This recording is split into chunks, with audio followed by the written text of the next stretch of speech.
This is exactly why I had to create a different profile for my mom on Netflix, because she was messing up my algorithm of things that you might like this because you just watched. An after-school special. Yeah, no, Mom, stop it. And she definitely doesn't want to be on my algorithm. So it goes, I'm sure it goes both ways. She's just too polite.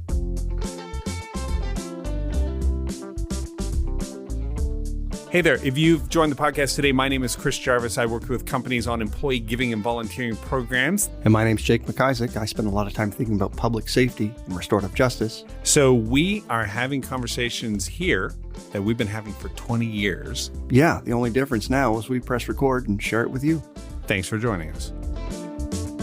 On today's episode, I ask Jake if he has heard Marjorie Taylor Greene's announcement of her being a Christian nationalist and that being the future in her mind for the United States, while at the same time worrying about my own woke weariness. It just seems overwhelming and tired because it's just everywhere. Sorry, Chris, you're feeling so tired seeing it everywhere, because it is everywhere. See, I knew this would be the thing. All right, let's get into it.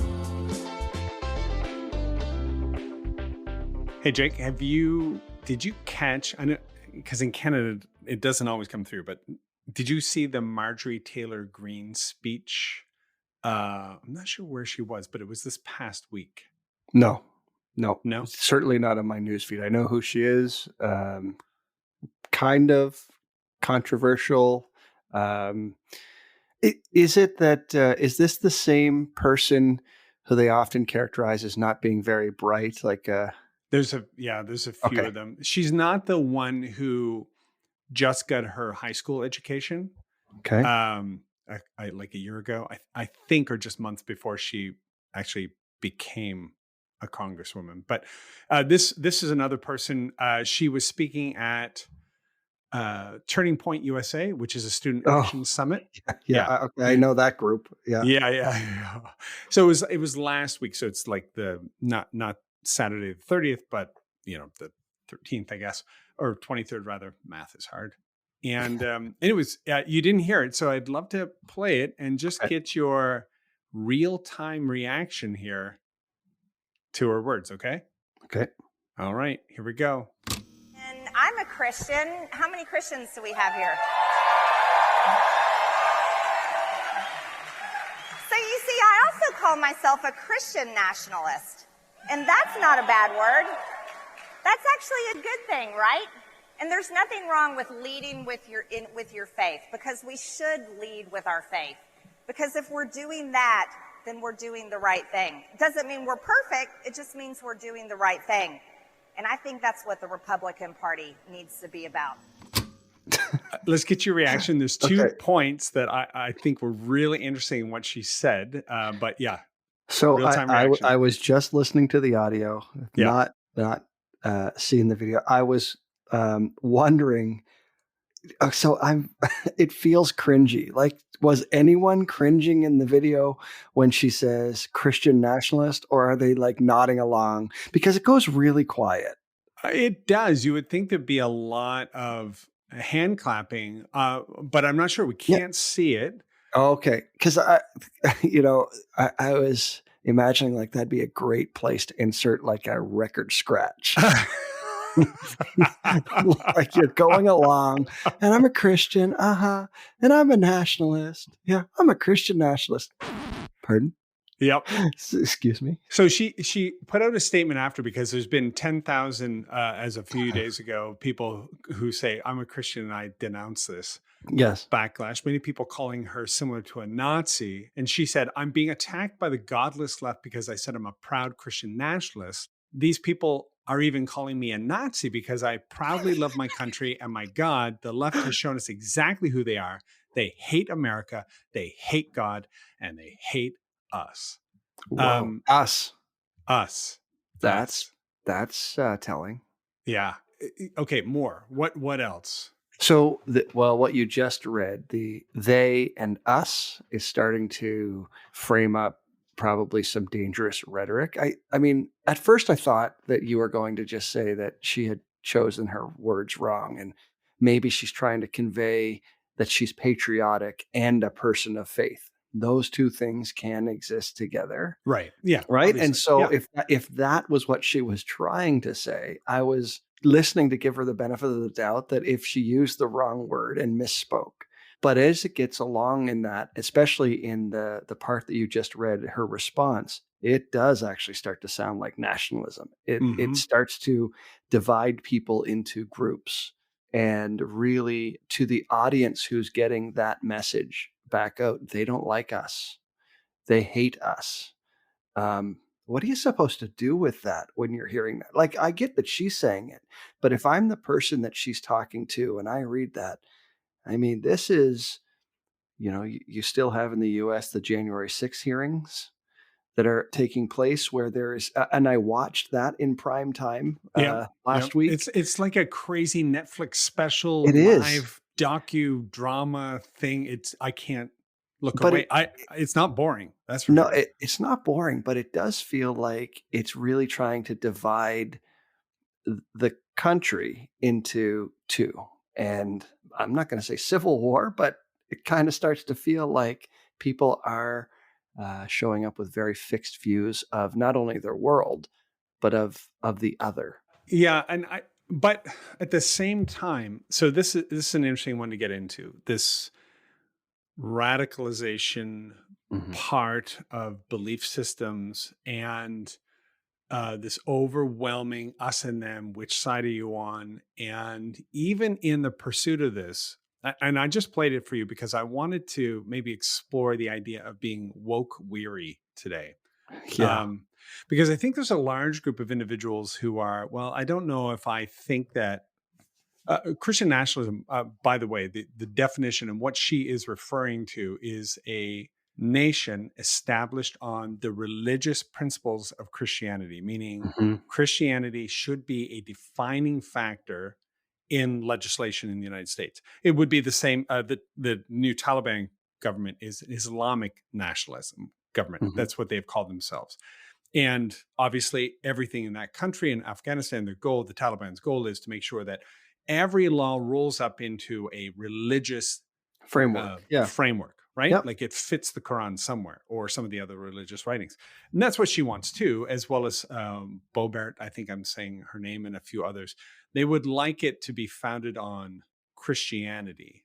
All laws should come from Christianity. So when she says, I want to lead from my Christian faith, right? She's not talking about the version, these are my personal beliefs and I live in, a secular society and I hold my personal beliefs and they have a place in the secular society. And that's fine. She's saying we shouldn't have a secular society. The United States should be a Christian society. Right. And that sounds like at least what some folks in the U.S. Think that their immigration policies should be driven on. Happy to have you come and then become like us. Yes. And by us, we mean white Christian. Yes. Yeah. So the goal is to make sure that if you come here, you conform. And at the same time, we need to be careful about the big replacement theory thing that's happening, which is Christian nationalism is rising to the fore because people are, I don't want to be replaced. I don't want it to be a Mexican country. So to get there, I think we sort of need to talk about how do people become radicalized?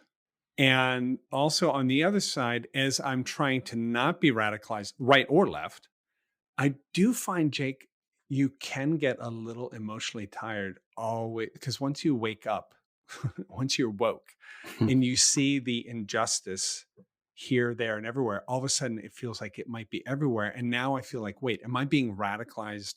I don't think this, but I see how you maybe should question, am I becoming radicalized another way? So you're making me think of a story that I didn't grow up with these conversations happening in my home. We were pretty, I would say, that looking back, a fairly conservative Christian family. And so those values were certainly evident all the way through, and some of the practices associated, like going to church, like a gathering regularly, all those kind of things. We've talked a little bit about that in other podcasts. Yeah. In my home now, with two stepkids, 13 and 15, that we have very different conversations. They're just having access to different conversations than I've had. So we talk a lot about social justice. We talk a lot about equity, diversity, and inclusion. And so to your woke moment, I'm sitting at a donut shop with Owen, 13, and Owen looks around, and I've got my back to the wall. Owen is 13, and he's 13. One of your step humans. And he says, "Hey, will you look at that right behind you?" Now I'm devouring this donut, and I'm just enjoying the moment. Like every good Canadian. Yeah, this is breakfast. This is delicious. And he says, "Look behind you. That is racist AF." Oh. And I'm like, well, do I want to look behind me? But of course I look and I glance behind, and there's a photo of a person working in the field. He says, "See, they put a black person working in the field." Yeah. That is some racist stuff right there, man. Huh. And I was like, well, but if you look around the restaurant, this is a photo in a collection of about 6 or 7. Look at the other photos. And it was clearly a photo collection on agriculture and farming and different, it was a very diverse spread. So there's a bunch of photos, of different agricultural photos, but are there people in any of those other photos? Yeah. And they're a very diverse group across all of the photos. Oh, okay. And how many, like it's like 5, 6, 2, 5 or 6 in this collection, all around this restaurant. Yeah. And the one that he sees is the one directly behind me, hanging on the wall. Okay. And he doesn't see the context. Okay. He doesn't see that all of these other pictures are also diverse groups of people working in fields. And he's like, "That's racist." And I said, well, what if it's not? It must be exhausting to see it everywhere. Yeah. Like, it must be exhausting to be this woke at 13, to be so outraged in this moment that you're like, have a look at that. And then I'm like, but I don't want him to not think about it either. Like, I don't want to just say, "Oh, that's ridiculous. Look around," and have him go back in his shell. Dismiss it. It's not what you think it is. But I get it, because when you're talking about being woke, even in that moment where we have these conversations all the time, I'm like, "Oh, come on, man. Just let me have my donut." Like, right now is where we have to have this conversation. Okay, so that's interesting. Do people for whom the woke movement is supposed to be working, do you ever just you just said you did, but are you just literally tired about talking about it sometimes or seeing it everywhere? Yeah, I mean, my experience is, if when we talk about it, and we often talk not only here but in presentations, we talk about it being, these are systemic issues, and so they are built into the fabric of all the policies and systems around us. So of course they're everywhere. But there are lots of times where I probably unconsciously just don't want to look at it anymore, because it's hard, it's heavy, it's exhausting. Yeah. Because if you keep looking, you'll find it. So I think I do that. You'll burn out if you see it everywhere. So maybe that's like the person who is not 13 years old has journeyed this for a while, and you want to play the long game, not the sprint, to change everything. But I don't know. What about you? I find myself the same kind of thing. And I guess we need to get back to radicalization at some point, because first of all, before I say this, let me just give a current definition of where we kind of started this conversation. So what is radicalization anyways? Like, how would you define it, kind of thing? So it's the idea, and you probably have a better explanation of this, but if you look it up online, it would say radicalization is a process of developing extreme beliefs, emotions, and behaviors. Interestingly, I'll just throw this in because it fits with bias, and context is interesting. If you type in "what is radicalization," you may get the 4 stages of radicalization produced by the New York Police Department back in 2007. And they gave 4 phases: pre-radicalization, number 1; self-identification, number 2; indoctrination, number 3; and jihadization, number 4. So based on that definition, only Islamic groups are ever radicalized. That's my takeaway from this. But those 3 stages are phases are also, they kind of make sense. Like, let's take volunteering. Before I volunteered, I didn't think much of it. I began to volunteer, and I began to go into Sunday suppers, and I began to identify myself with that group. I then began to think, you know what? I need to learn more about homelessness issues, what's causing it, systemic racism, whatever. I learned all that. And then jihadization, I began to think, how do we attack the systems that are oppressive? How do we bring down these systems that are persistent? And I can stop if a police pull over a black guy. Do I just get out and open my camera? And, the police would see that as a very aggressive jihadization of like a left person attacking a system in the community and that kind of thing. I just think it's very interesting that those are kind of the 4 phases of my wokeness too. Or becoming a volunteer, or I like plants now too. Over the past couple of years, I think I've been radicalized to be a plant person. Like I don't. It seems radicalized. That description seems like a normal process of human beings becoming connected to a community, a cause, that kind of thing. What makes it radicalized? So I think that the immersive nature early on is probably helpful, right? So exactly like you're saying, born into it.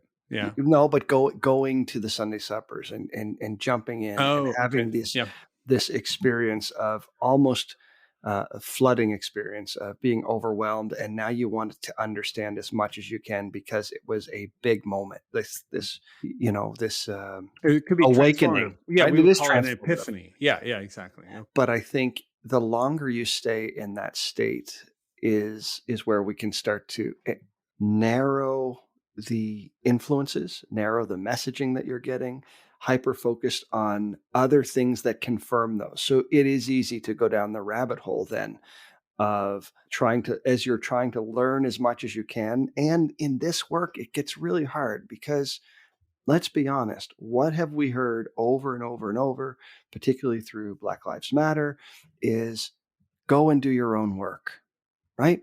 Go and do your own learning. Do not ask your Black friend. It is an unfair weight to put on someone else to have to carry your learning. You have to go and do it. And so we set the conditions for people to go off. They go to YouTube, they go buy a book.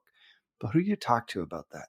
Where are you getting the other folks who will give you context, who will do with you what I had to do with Owen and say, okay, you might be partly right, but let's look around. So some folks would see that as stifling, or you're getting in the way, or you've just lost your passion. You've lost your fight. This is new energy now. We'll take on this. We've got the energy. You're compromising. But there is something to slowing down and gaining perspective and having, so that you don't get a confirmation bias that creates an echo chamber of facts, or like I see this in the algorithms for my YouTube feeds or your TikTok. Yeah, it will start to suggest things for you based on things that you've watched, but it won't give you the counter view often. So you'll start to see that. I worry about this, particularly with younger people who may not have fully developed the skill of critical thinking, that they'll just start to think this is the way the world is because look how many likes are on this, look how many views this has. And if they keep coming and you don't ever get the counter view, it just seems like it's overwhelmingly the way. Right. And you see it, the more you get into this process, the more you begin to see injustices framed differently than ever I had before. So I grew up in a Christian home, somewhat, I guess, radicalized. If it's, here's the group that's right, here's what's right, everybody else is wrong. They need to come to this source of truth, which we have access to, to be right too. And until they do, they're out. We love the sinner, but not the sin. The sin is their condition and their context and everything about them. But there's a soul in there somewhere that can be redeemed. Nothing else can be, but just that soul can be redeemed and brought over. And you become indoctrinated in that. You memorize the Bible verses, learn the songs. Everything becomes normal, being washed in blood and that kind of thing. You sing it over and over again. It doesn't sound weird later in life. It's just, what you grew up with. But now that I'm out of that and I'm kind of pushing against it, I'm looking at the other side and I think, well, one, you just walk into the coffee shop and you see this and you see that and you see this Right. homeless individual and you see people treated this way and you see people walking over there and you're heightened to it. And then you do see the images and I hear advertisements. Martin Luther King Day. We did a podcast on this. Martin Luther King Day, a day we can celebrate all lives mattering, right? So that radio advertisement, whoever put it on decided, we're going to just try and appropriate that, but redefine it so it's about us. And then I worry, well, one, it gets kind of tiring. Yeah. And so I'll say something, somebody will go, hey, that's not very, and I'm just, can I get a second to be wrong for once? And it's okay. And then on the other hand, I think, I don't know. I don't want to end up being a pawn in another agenda. Does that make sense at all? Yep. So how do I know when I'm believing in something thoroughly and it is worth telling other people about? Like, you want to volunteer? It's a great way for X, Y, and Z. Versus I've been radicalized. What's the difference between belief and an advocate and radicalized? Because the other side can always look at you and say, you've been radicalized because it's not what we think. So everybody can get this label. Yeah. So I think one of the self-check-in moments would be how much access do you have to counterpoints, the counter view in your life. And so I think very naturally we push those things away from us so that we don't have to confront things that we don't like, don't believe in, don't. So, regularly. Should I watch Fox News a little bit? Is that what you're saying? Because every once in a while I do, but I don't think I'm watching it for the right reasons. I'm watching it to further confirm why I'm right and you're wrong. Well, this is the confirmation bias. I don't know if it's about sources as much as it is about relationships. So it is fine for us to talk all about diversity when we're trying to think about workplace, but like our diverse friend groups, like the people in our lives, do we have people in our lives who we're in relationship with who will do that work, who will push back? And you can have, I just don't see it that way.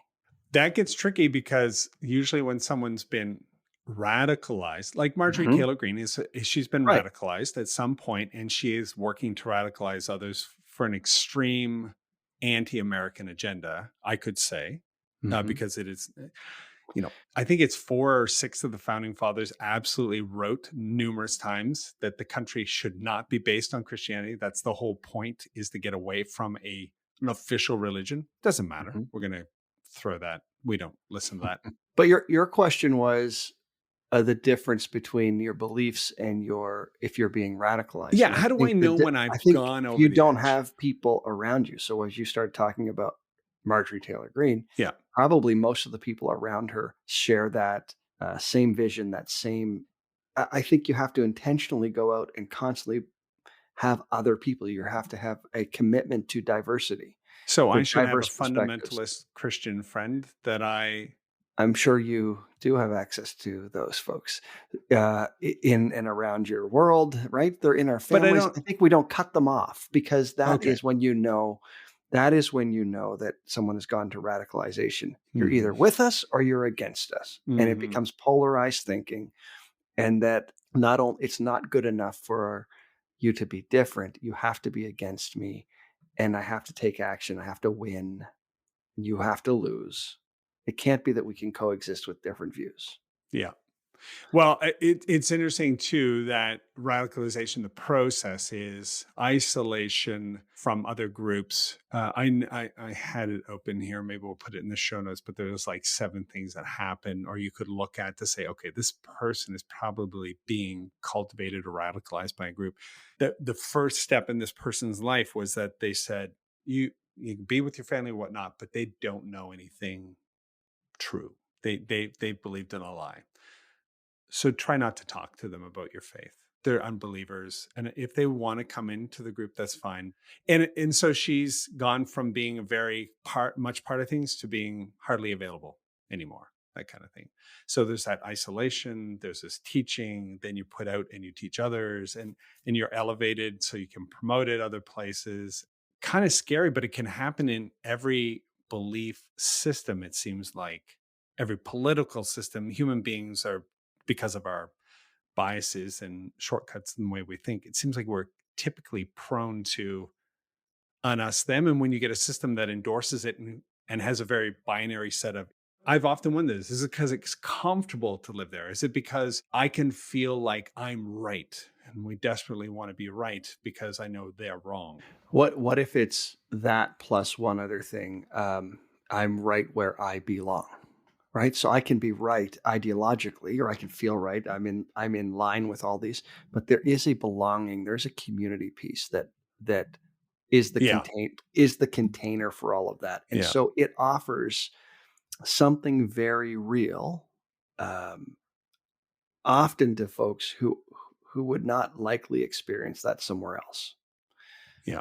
And it could be, here you will find a community of people who believe similarly, who will accept you for this belief system, who will support you in learning more, who will give you lots of space and agency, small a agency, to work toward these ends.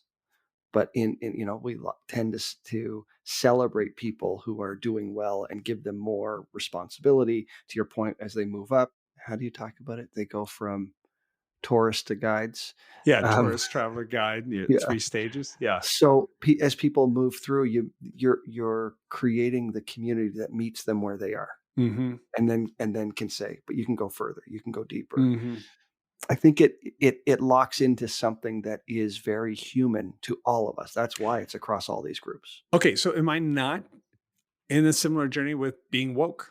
Like beginning to see microaggressions and gender norming pronouns and identity and figuring out how to interact with people. Am I being radicalized? Unless I have Christian nationalist friends, I don't think it's radicalized, but it is hard work. And so there is sort of middle of the road kind of work where you can appreciate the journey that other people are on. I don't hate someone who thinks these other things. They probably hate me, but I don't hate them. I haven't othered them or had to create monsters out of them. I cannot like the belief system that is hurting other people. I can want to make it better for the people who are being harmed by that system. That is where the motivation is for me to keep working. And I think the same is for you. It is that you have these polarizing systems, but you have people being hurt in the middle by these systems or being impacted, and it causes significant harm. And so if working toward making communities and systems less harmful or transforming them so that they don't hurt as many people isn't the same thing as just going against the right. This is not a left-right conversation. It's a justice piece. It is looking for right relationships that are structured with equal dignity and respect. The way you described it, I can imagine Marjorie Taylor Greene saying, I don't want to destroy the other group. Obviously, they're holding some beliefs that are wrong for all of us. I'm trying to get us towards a place where we can all live with the peace of the Lord and the Republican Party.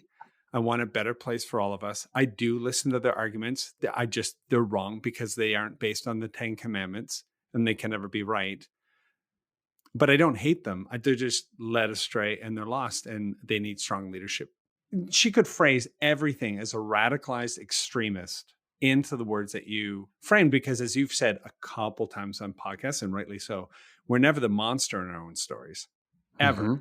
We're never the bad guy. We're misinformed. We weren't resourced. We made a mistake, but it's all understandable. Everybody else gets to be the monster. Right. And so I think what I'm saying is, how do we resist becoming radicalized is we actively make sure that we're not creating the monsters in other people. Can't do much about what they're doing for us, but if the actions don't allow what I said before, that seeing people with relationships that are structured with equal respect and dignity and agency, I suppose, too. They're not willing to let people live unless they conform. So let's go to the woke side and the cancel culture, because it seems like the woke side is canceling people who don't conform.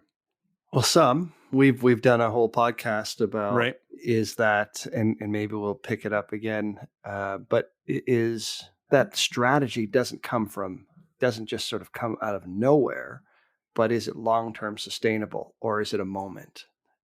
Because what was behind this canceling of folks, was it that the systems available to experience justice weren't working, so they had to create something different? Was it this moment of accountability and reckoning?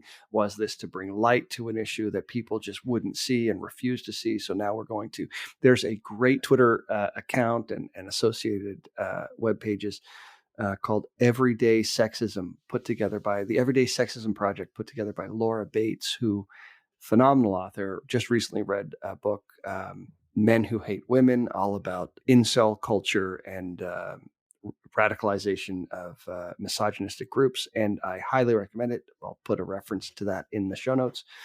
But there's this overwhelming groundswell moment for this Everyday Sexism Project that says it forced people to look at it and see it as real. The lived experience of female identified folks, particularly in the UK, who started just to tell their stories. Just, I was on the subway and someone yelled this to me. And people were like, yes, that happens to me all the time. So a version of Me Too. Mm-hmm. And the idea was to constantly retweet or share those stories. And what started to happen is female identified folks started doing that. It starts showing up in the timelines of the people who are closest to them, into their followers. So it causes this moment for men of proximity to people sharing their stories to say, oh my God, I never knew. Not the best angle to only say, well, I have a wife, I have a daughter, I have a mother. This matters now because I have people that I care about, but it is a starting place. And so maybe cancel culture was a starting place. You don't see it as an ongoing practice. It's just sort of a starting place, a conditional reaction in the moment that'll fade away. Who's really been canceled? I mean, so we talk about it like this is a epidemic. Men talk about it like it's an epidemic. Men talk about it like they're waiting to be absolutely canceled because what? We know 5, 6 high profile. It's not a thing. Right. It is something that is a convenient story and a convenient narrative to tell ourselves that this is happening everywhere and men need to be careful because women are becoming more powerful. And you only have to listen for a few minutes to hear all the sexist, misogynistic tropes that would say they're getting too powerful. Yeah. Men are at risk. Men better be careful. Talk to your boys about this before they go out dating because it's a dangerous world out there. It used to be that parents would say, well, I'm glad I have boys. It'd be really, really hard to raise girls. I'd heard this. Yeah. And now in recent years, I've heard a different tone where folks are saying, it's hard out there. I'm nervous for when my kids go out, my teenagers. One little allegation and their whole lives could be over. Teach them not to rape. Yeah. Jesus. Well, right? Like, instead of teaching them to be afraid of women and afraid of quote unquote false allegations, right? Teach them the conditions that how to be respectful of another human being. Exactly. Or how to stand up and be a pro-social bystander when things are starting to go down this path. How do you get them to stand up and speak out? Yeah. So I don't think cancel, but I could be wrong. Folks might write in and tell us that we've got it wrong, and I'm happy to hear that too. Yeah, no, that'd be great if we had somebody write in and tell us we were wrong, right, beautiful, anything. Doesn't matter. Just a little high. Just occasionally. That works. That works. Okay. So both sides can point to the other and say, you've been radicalized. But the difference is the way you approach life and the relationships you have. You said, if you have relationships where you can have conversations with people who actually hold different points of view, and they're friends. So you see them as humans, not just that group of those people over there, because it's so easy during a DEI, diversity, equity, inclusion training for some Black women at the front to be talking about how Black women are perceived, their voice, yada, yada. And I'm a white guy and I can just think, That's her problem. That's her thing.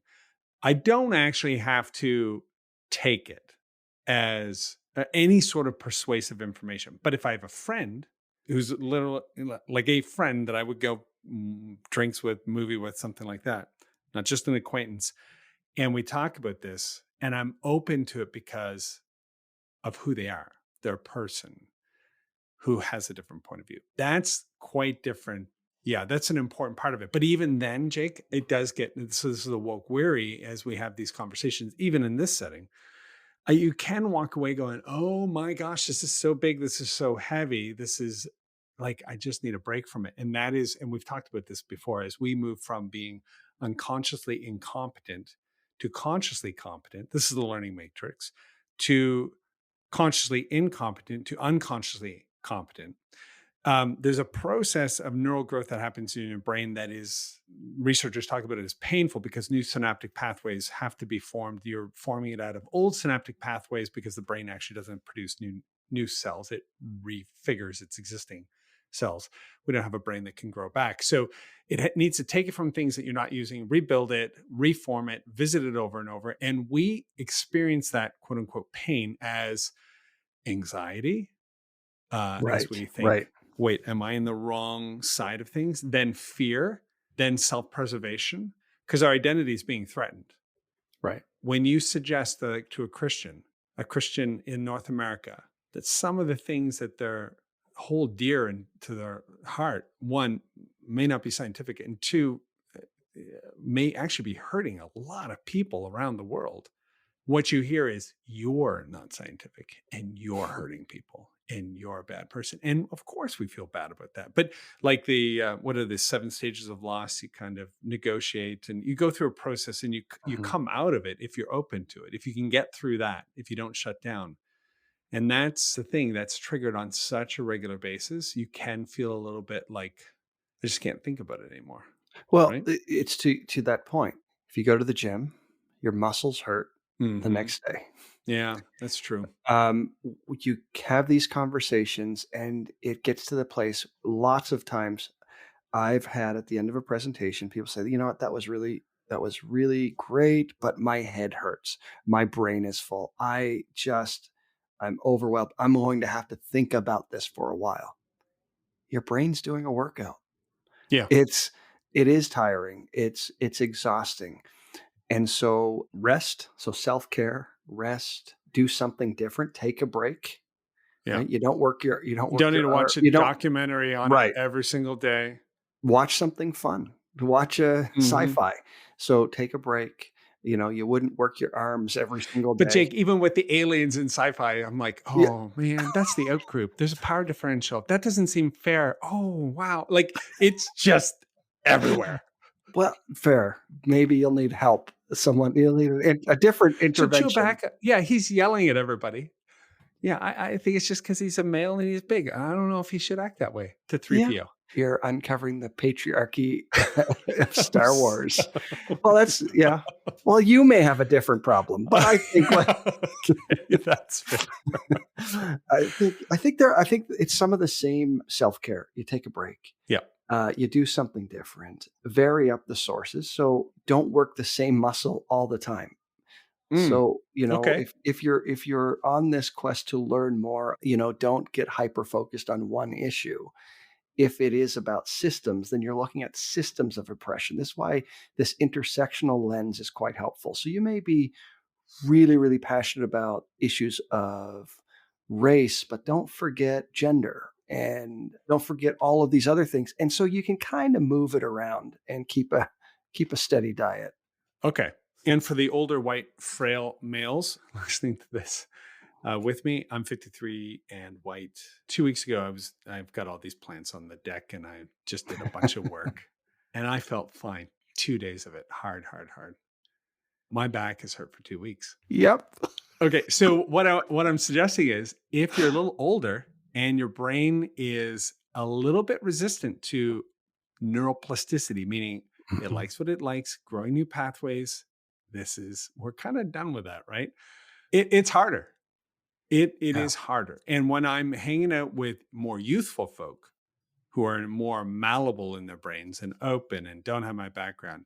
I think I just also need to let myself, okay, so here's my white fragility. I can say, I can take a little bit more time. It can be a little slower for me, or I can feel a little bit more exhausted. I don't have to feel bad about that as well. Is that white fragility, or is that just, that's biology? I think it's biology. We can do a whole nother podcast on this, but as you're talking, you're reminding me of this study on adverse childhood experiences. It's called this ACE model, where you're looking at things that happen between 0 and 17 years old for youth, particularly, and how that affects them as they go on into life. And so, as the theory goes, that the more adverse childhood experiences that you have, there are these, it's based on trauma, that there are 10 traumas. It keeps your body in a heightened state of what they call toxic stress.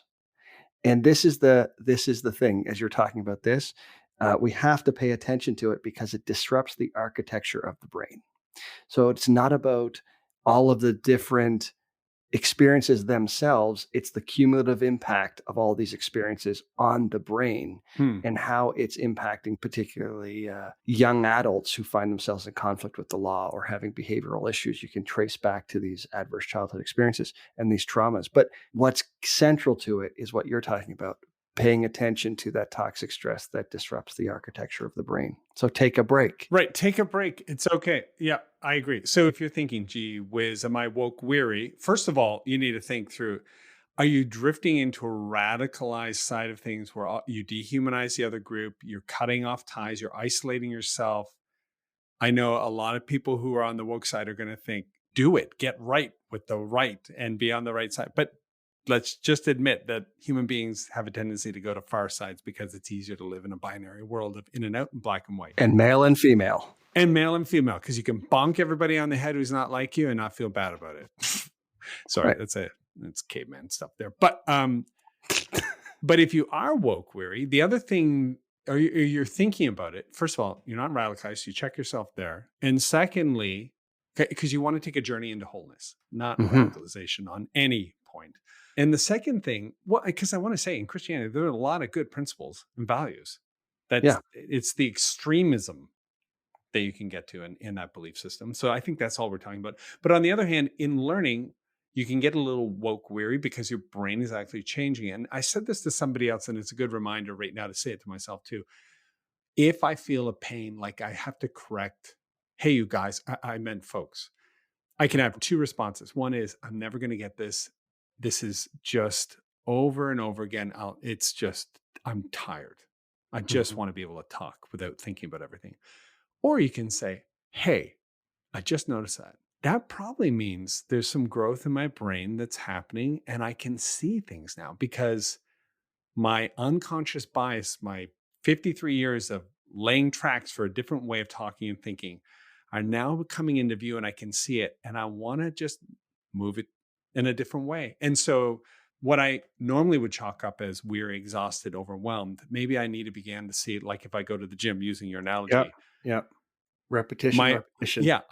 I know my muscles are growing because it hurts. And it hurts because growing new muscles, new tissue it just hurts. And that's the way it goes. And so see it as a positive thing, which is always easy to do. Just like coming home from the gym, sometimes you want to throw up and you feel miserable. Until you stand in front of the mirror and appreciate right? Until you appreciate your gains. And that's so right. That's right. You will find these other gains. So when it starts to happen and you're saying folks more than guys, and then that becomes the realization is, oh, that's just second nature now. I'm not even thinking about it. Where to that conscious competence model, it's just become the new way. And social media as well, just before we wrap up here, just being conscious of the algorithms that are trying to go the other direction, which is feed you what you like, because that's the junk food diet. That kind of algorithm sits you on the couch and fills you full of potato chips. That's not what you want. That's right. Because that doesn't end well for anybody. Consider the source. So if you're watching something, if you're looking at it, did this come to me or did I go find that? If you went to find it, then that might be something that you intentionally went looking for. You've probably scrolled around. Yeah. Maybe you went to page 3 on your Google search. But if it came to you directly from some algorithm, question, doesn't make it wrong, just means that it's based on what you already like, what you already look at, what you're already likely to engage with. And so that it's going to be heavily influenced in a confirmation type way. So, and I need to remember to put something in about confirmation bias so we can all see how this works. And it's at play in all human beings. What's really interesting then is if I notice something and I think, why am I getting this? It could be an interesting dashboard to say, I may not be conscious of the kinds of things I'm consuming. And when this video comes to me, it might be a good alert moment to say, okay, the algorithm thinks I want to go this direction. Now, like you said, if I'm doing some research, that makes sense. But if not, if it's just general potato chip scrolling with my brain, maybe I need to change up my diet a bit. This is exactly why I had to create a different profile for my mom on Netflix, because she was messing up my algorithm of things that you might like this because you just watched an after-school special. Yeah, no, Mom, stop it. And she definitely doesn't want to be on my algorithm. So it goes. I'm sure it goes both ways. She's just too polite to say anything about it. Yeah, and Netflix getting your Netflix for free as it is. As a current client of ours, we do not advocate the sharing of passwords or login at any point, and we do not participate in ourselves. Jacob just reported that he corrected it, so I've corrected it. Thank you. Thanks, Jake. All right, buddy. All right. Bye.